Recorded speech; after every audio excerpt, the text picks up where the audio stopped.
the Queen knew everything. You only need to look at her expression during that wedding. She had a face like thunder, and so did Yes. Prince Philip.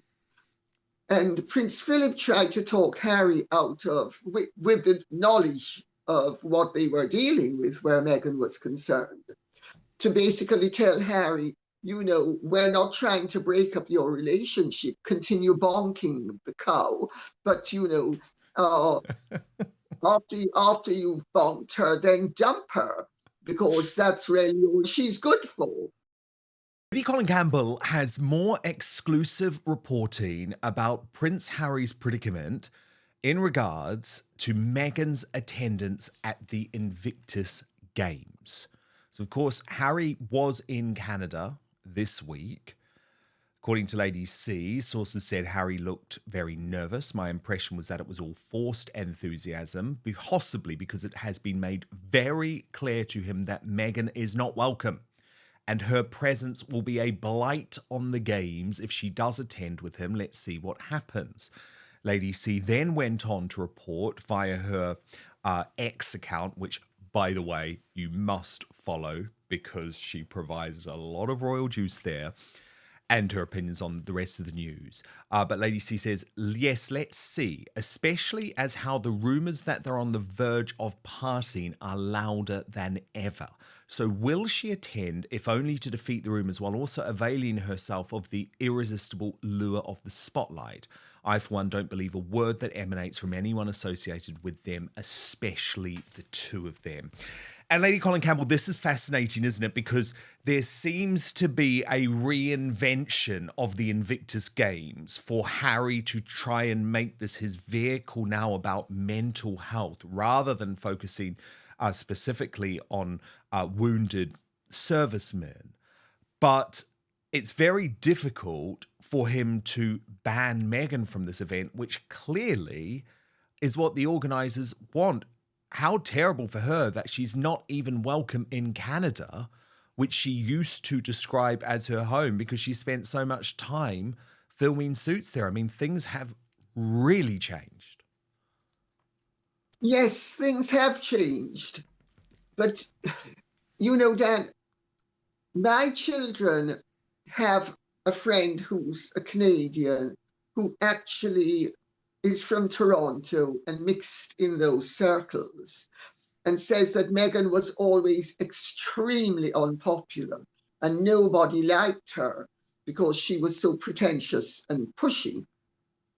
So Meghan going on and on about how much she loved Canada, it's not very convincing because they were going to move to Canada, which of course she never intended to. Remember, Megxit, well, you should know, you're the one who broke the story of Megxit, but Yes. Megxit was going to take place and they were going to move to Canada. Canada was only ever a sort It of... was a smokescreen. It was a smokescreen. She had her plan to get to Los Angeles. I think it happened probably quicker than intended, though, because remember, the borders were closing because of COVID, and she got on that private jet out of Canada as quickly as she possibly could. It was a ruse to try and trick the late Queen that she actually cared about the Commonwealth, but Queen Elizabeth II saw right through it.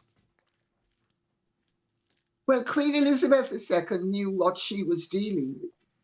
Let's remember that the British Secret Services always investigate anybody who's very close to the royal family. So the public may not know everything, but ultimately the Queen knew everything. You only need to look at her expression during that wedding. She had a face like thunder, and so did Yes. Prince Philip. And Prince Philip tried to talk Harry out of, with the knowledge of what they were dealing with, where Meghan was concerned, to basically tell Harry, we're not trying to break up your relationship, continue bonking the cow, but, after you've bonked her, then dump her, because that's really all she's good for. I mean, Prince Philip put it slightly more decorously than that, but really not that much more decorously. And Harry responded very furiously. And when the Queen tried to intervene, I was told that Harry told the Queen that if they didn't agree, that they would be accused of racism. So they've always known what they were dealing with Meghan. But the Queen hoped, and I think Prince Philip also hoped, that the lure of royalty and the tremendous opportunity she was being given, that if she even meant 1/50th of all this rubbish that she was spewing forth, that she would understand what a wonderful opportunity it was and how she should actually appreciate the platform she had been given, and that she would become a team player. They all expected her to become a team player. Nobody could imagine that she was so egotistical and delusional and dumb that she actually would think that, oh, well, I'm bigger than all of them, and I'm just going to become the reigning empress of the universe. But also, remember, Meghan and Harry expected to be half in, half out. Their plan, which they had set up very carefully before they left this country, with Sussex Royal, where they'd trademarked everything down to the Tampax that 22-year-old girls use. I mean, it was just unbelievable. Everything, and I'm sure even French letters had the ducal coronet on them. But the Queen said no, and that's when their whole plan went awry.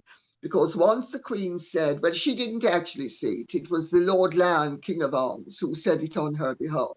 No half in, half out, but it was definitely said for the Queen. No half in, half out. And then they had to come up with an alternative plan. But their plan, because Meghan is a hustler, Meghan is an operator, Meghan is basically a vulgar opportunist who is sufficiently egotistical as to think that her way will be the way and she will prevail no matter what. And she has a very high opinion of her intelligence and thinks that she's cleverer than everybody else and she can outmaneuver everybody else. But she hasn't been able to outmaneuver everybody else. And so they had to come up with another game plan.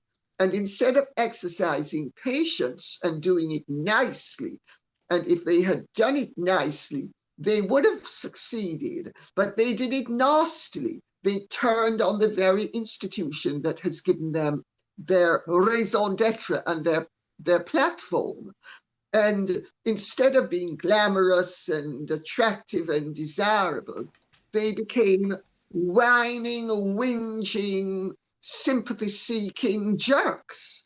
And ultimately, people, because you see, I think people had a big warning when the way she treated her father and her brother and her sister, and her mother's family of color. Let's not forget, because neither the Johnsons nor the Raglands were regarded as good enough to attend anything. So certainly not the wedding. It was only Doria who has a steel trap that, she has a steel trap mouth that it's very like a mausoleum, or somebody who's been in certain circumstances which require that you keep stum and your head down so that you don't get put into solitary and all the rest of it, or Coventry. And the whole thing has been a total disaster, but they have played it wrong. And Meghan is the one who has orchestrated the whole thing. Harry doesn't have the intelligence to do it. But it's been a disaster, as you say. It has been an epic disaster. And now he's faced with this difficulty. I mean, look, let's be honest. We've both reported it for longer than anyone. the mainstream media still don't have the balls to even touch it, Lady C. But there are serious strains in the marriage, but he now has to deal with this predicament of, does he have to tell his very difficult wife, his bullying wife, that she's uninvited from the Invictus Games? I mean, this is difficult for him. This is a conundrum. I wouldn't be surprised if she shows up.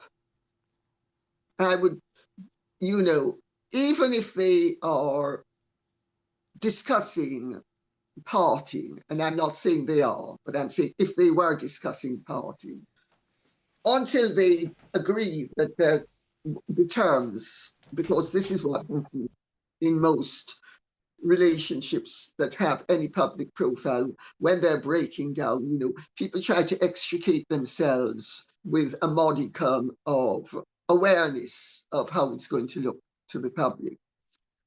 I would be very surprised that she doesn't come, but he has certainly been told that she is not welcome, that I wish I could find, but I can't find the notes I made, Dan. I'm sorry. I was looking for them just before this began to read out exactly what I was told.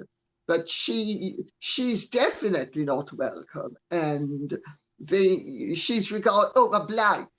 She's a blight. She will be a blight on the games, and she's an embarrassment. Nobody wants her. The veterans don't want her. The veterans' families don't want her. They have to pay for their transport, their accommodation, everything, and they don't see why they should be the focus of the games, and they don't see why the focus should be deflected away from them after they have paid to go to this hustler who dresses wildly inappropriately and makes it into a fashion show for herself. Oh, indeed. It's still a predicament for Harry, though. But I wanted to move on to another subject, which you've had very forthright opinions on this week. So Peter Tickton, who is actually one of Donald Trump's closest friends from his school days, actually, is now representing Samantha Markle in her legal case versus Meghan Markle. And finally, Lady C, one part of the mainstream media has picked up on Peter Tickton's very strong argument about what Meghan and Harry are trying to do in terms of free speech and how they are using the revolting Sussex squad, which we have been calling out for years now, to do so. So I just want to share exactly what Peter Tickton told Newsweek. This is really interesting, by the way, because Newsweek used to be one of those publications completely in the pocket of Harry and Meghan, but finally they're doing some proper journalism. So this is what Peter Tickton told Newsweek. To most of us Americans, we couldn't give a tinker's damn as to whether the prince is the Duke of Wales, the Duke of Sussex, or the Duke of Earl. Now, this is about the fact that Harry and Meghan's lawyers actually erroneously called him the Prince of Wales rather than the Duke of Sussex. Peter Tickton goes on, in fact, I wish I could say it was simply a spelling mistake when he should have been the Duke of Wales, spelt W-A-I-L-S. In all seriousness, we have a guy here who in the United States believes our First Amendment is bonkers, meaning crazy, while he is one of 16 governors of a group called the Aspen Institute, the Ministry of Truth, who decide which statements on our internet should be deleted as disinformation. So this foreigner, if we ever gave out titles in America, should be known as the Minister of Fiction. This Duke is here as our guest, and his goal seems to be to control our speech. The Sussex squad smear, threaten, and set out to destroy anyone who criticizes Meghan or Harry. They are the evil which Harry prepares to be against. Now, finally, Lady C, some parts of the American media via Peter Tickton are looking into the very, very sinister goal that Prince Harry actually has. Yes, I was astonished that Newsweek did it. And Jack Royston, who has been their banner carrier, actually wrote and pretty accurately described what Peter Tickting said. But may I just make a little point here? That Please. Harry, before he became the Duke of Sussex, was a Prince of Wales. So, you know, the excitement about the fact that he was referred to as a Prince of Wales in the legal documents. Prior to being the Duke of Sussex, he was a Prince of Wales. Oh, so it wasn't actually technically inaccurate. What? So it wasn't actually technically inaccurate. No, it wasn't technically inaccurate because he was called he was to be absolutely punctilious. They should have said he was Prince Henry, actually, because he's not Prince Harry, Prince Henry. So his correct title was Prince Henry of Wales, but they simply forgot out the Henry. But when you have a title, you get very used to the fact that everybody gets it wrong. In fact, the passport office usually get it wrong as well. So I don't think that there's any big deal that Peter Tickting, who's an American, and his law firm got it slightly wrong. But they didn't even get it very wrong, and they certainly didn't get it as wrong as their critics are making out. But it's wonderful that finally, but of course this is news, so it's finally, it's amazing to me, actually, that Jack Royston and Newsweek could actually have written something as fairly and as without side as they did.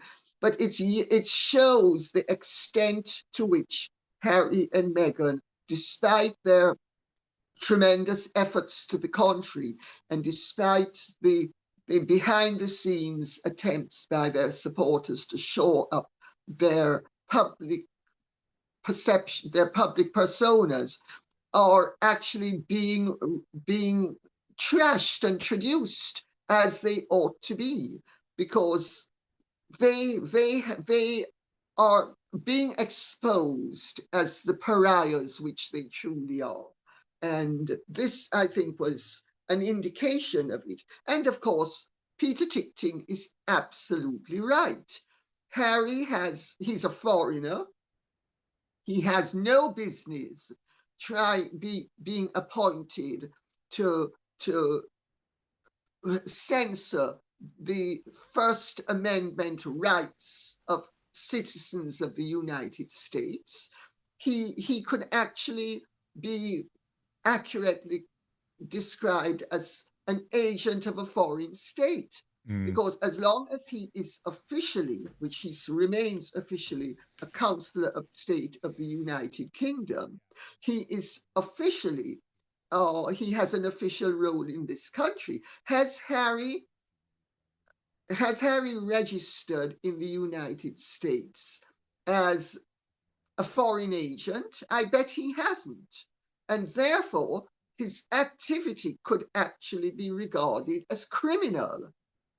And it certainly is inappropriate. But I will say that many Americans and many Brits as well, including many members of the establishment in both countries, would love to see the press muzzled. They would love us to have a system that exists in France, where even public figures are allowed to do pretty much what they please, and the press is not allowed to report on it.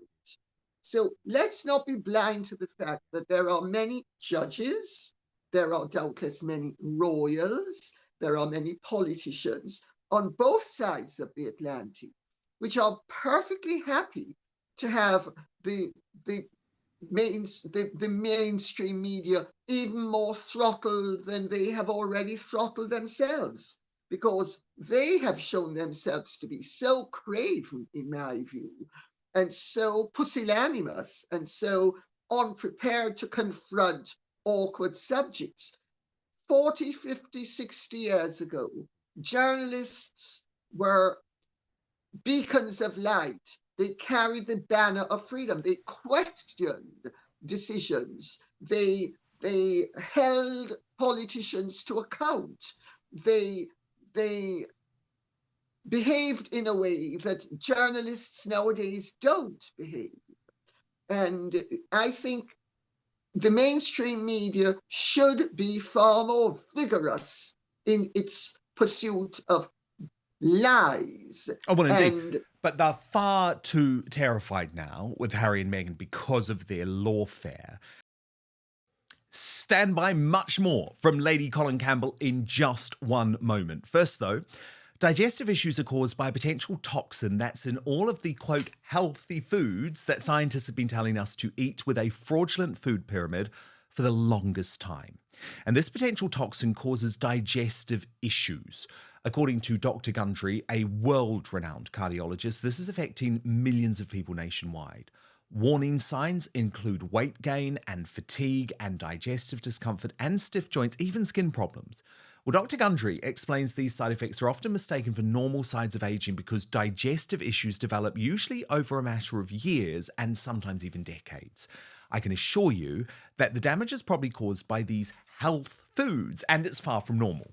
The good news is you can easily help fix the problem from your own home. It's very simple. You just have to know which foods are actually healthy and which contain this hidden potential toxin. So you can find this yourself at gutcleanseprotocol.com/outspoken. That's gutcleanseprotocol.com/outspoken. I've put the link in our show notes on YouTube and Rumble too. Because after years of research, Dr. Gundry has decided to release an informative video to the public, free and uninterrupted, showcasing exactly which foods you need to avoid. Go find that video at gutcleanseprotocol.com/outspoken and click on the link in the description box below. And actually, Lady C, I just wanted to share with you, by the way, I'm loving you on X. You are brilliant on X. You are going for it and you're providing so much information. So this is one of your tweets from this week and people can see that you're at Lady Colin Camp. So as in CAMPB, and I really recommend people follow. But I just wanted to read out a little bit of this post, Lady C, because I thought you summed it up so perfectly. And you say, Harry and Meghan are indeed the evil they pretend to be against. They have spread misinformation, literally all over the world, about King Charles III, Queen Camilla, the Prince and Princess of Wales, her own father, Thomas Markle's sister, Senior, her sister Samantha Markle, and others too numerous to mention, including yours truly. Intriguing how they only swung into action to shut down free speech under the guise of protecting the vulnerable, following the notional Archie prenatally emulating Tom Daley and creating the impression of a deep dive between Meghan's knees at Birkenhead on the 14th of January 2019. Coincidence or what? So far, Harry and Meghan have 3 media scalps to their credit. Dan Wootton, Piers Morgan, and Sharon Osbourne. And so that is the point, isn't it, Lady C? Yes, I was one of them. Thank goodness we've come back now. But there are real world consequences to this evil approach that they are taking, and very few people are prepared to shine any type of spotlight on it and how they use the Sussex squad too. Absolutely. Absolutely. And they are very resourceful at it. You know, what is this now? About 6 weeks ago, GoFundMe, which I had used to create a celebratory account for Thomas Markle Senior to celebrate his 80th birthday, which raised nearly £60,000, a bit less than £60,000. And then I had it shut down in August. And I ordered it to be shut down, and it was shut down. I was very polite about it, but it wasn't a request, it was a command. And GoFundMe had to shut it down, and they did. About a month later, I got a phone call from the chief report. I didn't, my agent got it, and my agent phoned me. I got a phone call from Martin Robinson, I think his name is, Yes. who's the chief Yes. reporter of the Mail Online, saying basically accusing me of being a fraudster. He asked the questions because I had announced that the account was closed, and I'd even had Thomas Markle on my channel to thank everybody. And GoFundMe had miraculously reopened the account. Well, they didn't reopen it. They stole all my details Yes. and reopened it. So it was identity theft. And immediately after that was done, in too short a space of time for any of this to be coincidence, Martin Robinson was informed and was able to phone me, and I think maybe two donations had come in, and they had gone to my account, which I knew nothing about, because they knew the process as well. Now, GoFundMe knew the process, and GoFundMe are the ones who insisted that the money come to me and I then hand it over. Well, how did Martin Robinson find out about this? Unless somebody set up the whole thing. And the whole thing took place in a few days. So, I'm not for a second convinced that any of this was an accident. I've seen the way the Sussex squad and Harry and Meghan's people and Harry and Meghan behave. I've seen the way they have traduced everybody, and how they, for instance, how she set up her father with Jeff Rayner. Just disgusting. And if you remember the other one, Carl Larson, with Yes, when we Carl were Larson, going to yes. the way they function, they are like assassins, and they're character assassins, and they create situations. These people, there's the Sussex squad, and I have no doubt of what Meghan and Harry have done in the past, that either they orchestrate it, or they have a hand in it, or they know about it, or it is then done on their behalf. And they are very happy to have it done on Look, their as behalf. I have said a million times, Lady C, they have never called out the Sussex squad. They have had ample opportunities to say, we deplore all bullying and trolling and misinformation being spread online. They've never done that. Thank you so much for watching Dan Wootton Outspoken. Please click on my face just to the bottom left to subscribe to this brand new independent news source, and turn on the notification bell so you'll be alerted to our brand new live shows, uncancelled interviews, and special royal episodes. Outspoken is also now available as a podcast, so you can listen to the show every weekday on the go, wherever you are.